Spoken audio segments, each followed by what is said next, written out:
se inscreva no canal, curta e compartilhe. Temos vídeos novos todos os dias, 2 vezes por dia. Lenda da fantasma do viaduto. No coração de uma cidade pacata, havia um viaduto abandonado que todos evitavam. Encravado entre prédios antigos e árvores retorcidas, o local exalava uma energia opressora. As lendas sobre o viaduto diziam que, em noites de lua cheia, um espírito feminino vagava por ali, sua presença marcada por um lamento arrepiante. A história contava que, décadas atrás, uma jovem chamada Isabel encontrou seu fim ali. Diziam que, após uma noite de desespero, ela se jogará do viaduto. Desde então, motoristas relataram ver uma mulher de vestido branco na beira da estrutura, sumindo no ar quando alguém tentava se aproximar. João, um jornalista cético e curioso, decidiu investigar. Fascinado por histórias sobrenaturais, ele acreditava que a lenda não passava de histeria coletiva. Armado com uma câmera e um gravador, ele partiu em direção ao viaduto, ignorando os avisos dos moradores. Quando chegou, encontrou o lugar em silêncio absoluto. A lua cheia iluminava as rachaduras do asfalto e os grafites desbotados. Ele começou a explorar, registrando cada detalhe, mas uma sensação de ser observado começou a inquietá-lo. Subitamente, uma brisa gelada percorreu o local, e João sentiu um arrepio subir pela espinha. Algo não estava certo. Ele ouviu passos leves, mas ao olhar em volta, não viu nada. Tentando manter a calma, ele seguiu mais fundo no viaduto. Ao longe, ele viu algo que o fez parar. Uma figura feminina parecia flutuar no ar, seus cabelos esvoaçando como se movidos por uma força invisível. Por um instante, João hesitou, mas seu instinto jornalístico fez continuar. Enquanto ele se aproximava, a figura virou-se lentamente. Seus olhos eram vazios, e um sorriso macabro começou a se formar em seu rosto.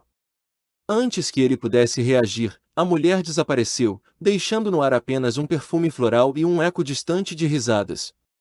João respirou fundo e tentou se convencer de que era apenas sua mente pregando peças.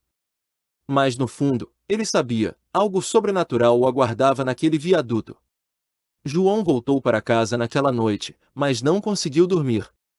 A imagem da figura feminina ainda pairava em sua mente, como uma tatuagem gravada em suas memórias. Ele revisou as gravações feitas no viaduto, mas o áudio estava cheio de interferências. Ainda assim, percebeu algo inquietante, vozes sussurradas ao fundo. As palavras pareciam se repetir em um tom melancólico. Ajude-me, traga a verdade. Era impossível ignorar. Decidido a entender o que estava acontecendo, João começou a pesquisar sobre a história do viaduto. Em arquivos antigos, encontrou uma notícia que confirmava a lenda. Isabel, uma jovem de 23 anos, havia morrido ali sob circunstâncias misteriosas. Rumores indicavam que ela havia sido traída por seu noivo, que a abandonou às vésperas do casamento. Desesperada, Isabel teria tirado a própria vida, mas alguns jornais sugeriam que a queda poderia não ter sido acidental. Intrigado, João procurou por parentes ou conhecidos da época, mas ninguém parecia disposto a falar. Na noite seguinte, ele decidiu voltar ao viaduto. Agora, mais preparado, levou consigo uma lanterna potente e um detector de campo eletromagnético, ferramenta usada por caçadores de fantasmas. Assim que chegou, sentiu novamente o peso do ambiente. O viaduto parecia mais frio, mais sombrio, como se tivesse vida própria. Enquanto caminhava, sentiu que algo estava diferente. A lanterna começou a piscar, e o detector indicava uma atividade anormal. Então, ele ouviu. Uma risada suave, quase infantil, ecoava pelo local. Virando-se rapidamente, viu a sombra de uma mulher refletida no concreto, embora não houvesse ninguém à vista. "Quem está aí?" perguntou, sua voz tremendo. Nenhuma resposta. Apenas o som do vento e, ao longe, o que parecia ser um choro abafado. João sentiu sua coragem vacilar, mas permaneceu firme.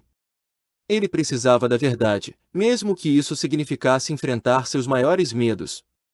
De repente, o detector disparou, e a lanterna apagou por completo.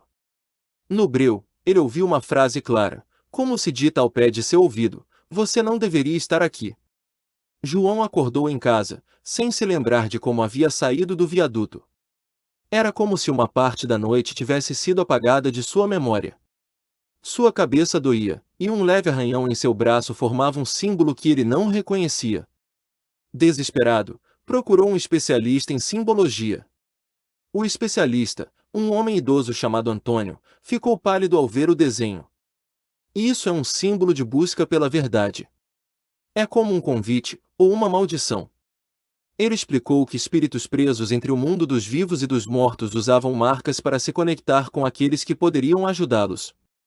João voltou ao viaduto pela terceira vez, convencido de que precisava resolver o mistério. Agora, ele sabia que Isabel buscava algo mais profundo do que justiça. Ao retornar, encontrou um diário preso entre as vigas do viaduto. As páginas estavam desbotadas, mas ainda legíveis. No diário, Isabel relatava seu amor por um homem chamado Henrique, um advogado ambicioso que a havia enganado. Mas o diário também revelava algo chocante. Isabel sabia demais sobre crimes cometidos por Henrique, e ele a empurrou do viaduto para silenciá-la. João sentiu o peso da descoberta.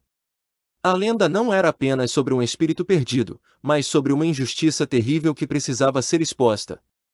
Na noite seguinte, João se preparou para encarar Isabel uma última vez. Levou consigo o diário e decidiu confrontá-la com as verdades que descobrira. Assim que chegou, o viaduto parecia mais vivo do que nunca. As sombras dançavam, e o som de passos ecoava de todas as direções.